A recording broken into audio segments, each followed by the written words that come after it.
E aí, meus novos bidos, e aí, meus bidos titãs.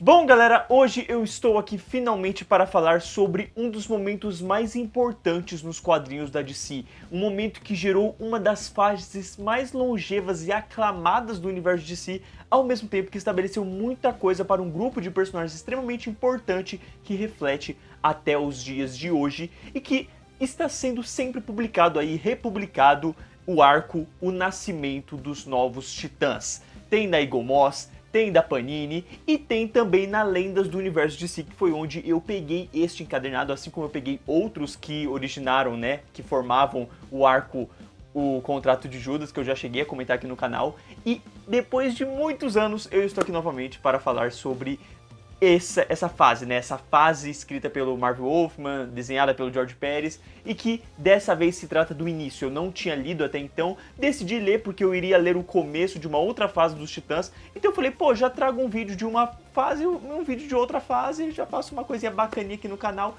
ao mesmo tempo que, bom, uma hora ou outra eu teria que ler, uma hora ou outra eu teria que fazer um vídeo aqui nesse canal. Então bora lá, porque eu tenho bastante coisa para falar sobre o que é que eu achei do Lendas do Universo DC, Os Novos Titãs. Toda a minha vida eu fui ensinado a ver a virtude na paz e a insanidade na guerra. Toda a minha vida eu acreditei que lutar levava a alma a definhar e a morrer. Porém, minha mãe e os outros no templo de Azurath estão equivocados. A vida é preciosa e importante demais para ser desperdiçada de maneira tão ignóbil. Não posso mais cruzar os braços e simplesmente permitir a destruição de incontáveis bilhões de vidas. Trigon, preste atenção. Agora, como sempre, nós somos inimigos. E eu juro que encontrarei um meio de derrotá-lo, mesmo que eu deva morrer para que você jamais mate novamente. Após o menino prodígio, Robin, viajar para o futuro com um time já estabelecido chamado Titãs, do qual poucos integrantes ele realmente conhecia, a realidade bate em sua porta com a Ravena chegando e juntando todos os integrantes de uma forma bem comum para prepará-los com a chegada de seu pai.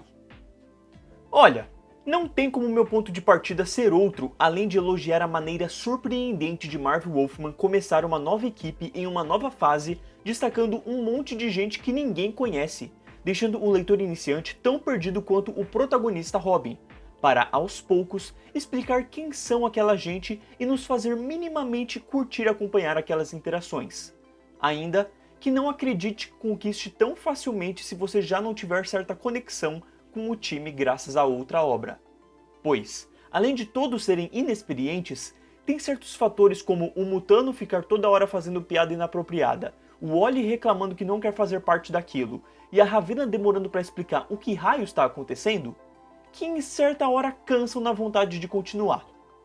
Mas, conforme a gente vê a equipe se estabelecendo, chamando a atenção de vilões que, para quem viu o desenho Jovens Titãs, vai ter um saudosismo forte reconhecendo vários que fizeram parte da estreia dessa equipe, até finalmente chegar o momento em que a Ravena é desmascarada. E é aí que os autores mostram sua força e o volume nos faz entender por que é uma saga relançada de tempos em tempos e por que se tornou uma origem clássica dentre tantas do universo de si. Porque a preparação para o ato final vem devagarinho, se aproveitando de coisas interessantes como a Liga da Justiça e o conhecimento de uma personagem sobre algo que ainda não entendemos. E quando chega a hora do vamos ver, é quando realmente fica difícil parar de ler. A Ravena se torna o ponto fundamental para a criação dessa equipe e o modo como ela manipulou esse jogo para que tudo acontecesse do modo que ela queria que acontecesse é de chocar a qualquer um. Principalmente com ela alterando as ações de alguns personagens como o próprio Wally West. E quando você pensa que vai parar por aí, chega o pai dela, a ameaça que sempre bota geral pra correr e sempre faz qualquer leitor de Titãs pagar muito pau pra essa equipe, porque sempre são eles que lutam com esse cara, não é a Liga da Justiça, não é um outro time aí, é sempre os Jovens Titãs. Então você fica, como é que eles vão derrotar esse cara? Principalmente sendo jovens, né? Então você vai e fica lendo cada página sem saber como é que isso vai terminar, para onde isso vai. E isso vai até a última página do volume. Mas, felizmente, ainda que deixe a sensação de algo em aberto, soa extremamente concluído. A relação dos personagens é bem estruturada e nos ajuda a gostar dessa formação, seja pela Donna ajudando a Stellar, o Cyborg demonstrando inteligência emocional para com o Wally, o Mutano em curtos momentos nos apresentando seu lado medroso com todas as situações, e o Dick tomando para si este momento como aquele que finalmente pode sair da sombra do Batman e criar algo próprio, que tem uma verdadeira conclusão no arco Contrato de Judas e que, querendo ou não, repercute até hoje. Da mesma forma que toda a estética ilustrada por George Pérez inspirou os que vieram após ele, com um desenho simples, bonito, que tem a cara dos anos 80 em que veio, mas que apresenta muita magia, originalidade e trabalho duro para com a criação de um universo novo envolvendo o lugar que originou a Ravenna. A sábia forma de mostrar todas as sensações que os personagens estão sentindo e a desenvoltura pouco relaxada de desenhar movimento por movimento, quadro por quadro, em vez de repetir um desenho, sempre há uma mexida, um passo divergente que esclarece fortemente a ideia de uma animação em vida, torna mais real e me leva a pagar mais pau ainda. No mais, acredito que tirando certas decisões incômodas já citadas como o Mutano ser irritante, o único problema acaba sendo as falas rebuscadas do quadrinho, que eu não sei dizer se foi escolha de quem traduziu ou culpa do ator. Imagino que culpa do autor, mas tiveram momentos, como o da página 18 na edição 4, que eu verdadeiramente não entendi nada. E isso, infelizmente, atrapalha na imersão, na fluidez da leitura e até em ser um quadrinho teoricamente infantil. Na real, aqui fica a prova de que um quadrinho realmente deve ser comparado a um livro. Percy Jackson e Harry Potter nunca foram tão complicados assim. Tirando isso, o resto tá show. Esse encadernado é aquele famoso capa cartão, simples, gostoso, que dá pra você ler assim no trem com uma mão só, com uma arte extremamente vibrante, gráfica, assim, que salta aos olhos, então ajuda na leitura. Uma página que não é jornal e ao mesmo tempo não é a mais resistente de todas, mas é o suficiente para o que você precisa ter de qualidade, que você sabe que vai durar daqui uns 10 anos, então por mim é ótimo. E, infelizmente, assim, não tem nenhum extra, né? Você vê que é realmente um foco na história, nesse início dos Jovens Titãs. Não tem nada além disso, não tem apresentação. Porque, a menos que você não saiba quem é o Robin, cara, é o produto essencial para você começar a ler os Titãs. Sendo assim, o nascimento dos Titãs é a melhor porta de entrada possível para esses personagens, pois a base deles se encontra aqui.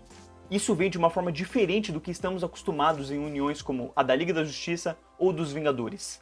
Além da estreia da Stellar, do Cyborg e da Ravenna se encontrar aqui. A explicação de quem são, de onde vieram, quais são as suas motivações, assim como para com os outros, é detalhada da forma mais direta e precisa possível. Vilões icônicos da equipe são estabelecidos já nas primeiras 5 edições e o final consegue realmente fugir do habitual de um jeito que vai deixar uma marca na sua memória. Ver como estão hoje faz completo sentido após ver como foram criados nas mãos de Marv e George, que deram criatividade e coração para fazer algo histórico. De verdade, gente, esse quadrinho, assim como os outros, pode ter um texto meio difícil, aquele texto que está ultrapassado, que já não combina mais tanto com a nossa atualidade, né? Que é um pouquinho difícil de ler. Mas o conteúdo que isso traz, o quanto você vê tanta coisa sendo criada. Sério, quando eu fui ler no quadrinho, eu falei, caraca, é a primeira aparição da Stellar, da Ravenna, do Cyborg, e você vai vendo a construção desses personagens, como eles são apresentados, como eles são desenvolvidos em pouco tempo, e como isso é bem estruturado de uma forma que os filmes não conseguem fazer, é realmente muito, muito bonito de acompanhar. Por mim, isso daqui, cara, se tiver um filme dos Titãs, tem que copiar e colar o que tá nesse quadrinho, sabe? Ele deixa batutado, assim, perfeito como você faz um filme deles, perfeitamente assim. E, obviamente você vai ter que cortar alguns vilões e tudo mais, mas é muito legal ver como, tipo assim, nossa, na segunda edição, Exterminador, terceira edição, Irmandade de não sei quem, terceira edição, não sei o quê, Trigon. São, tipo, os vilões essenciais, são os vilões que toda a face dos Titãs aparecem, sabe? É impressionante. Por quê? Porque eles são icônicos demais. E quem criou foi o George Pérez e o Marv Wolfman. Pô, os caras foram gigantes demais, entende? Então, enfim, gente, esse é um quadrinho que vale realmente muito a pena. Só esse volume, você já vai ter, tipo assim, perfeitamente a criação e o final, assim, de um jeito bem legal, bem fechadinho.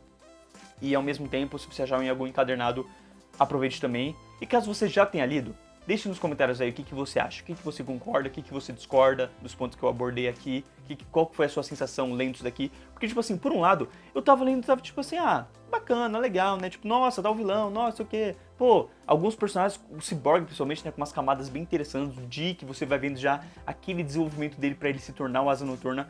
Mas, cara, quando chega no final e vem uma revelação da Ravena, do que ela tem feito, de como ela manipula... Caraca, a partir daí, é uma paulada atrás da outra. As últimas 3 edições são gigantes, são maravilhosas e excepcionais. Tirando o texto, mano, muito rebuscado, mas de um jeito muito exagerado. Sabe umas palavras que eu falei, caraca, mano, parece que o cara foi no dicionário e pesquisou sinônimo e pesquisou a palavra mais difícil possível pra colocar no quadrinho. Sabe, tipo assim, eu não consigo recomendar isso aqui pra uma criança. Essa que é a merda pra mim, sabe? Tipo assim, por mais que isso aqui seja maravilhoso, eu não posso dar isso aqui pra uma criança de 10 anos. Mas pra quem for ler isso aqui tem que ter mais de 15, tá ligado? Ou por aí. Tipo assim, pode ler antes. Mas vai ser mais chato, entendeu? Tipo assim, não é tão dinâmico assim. Então tem que pegar um quadrinho atual dos Titãs, depois eu te mostro isso daqui.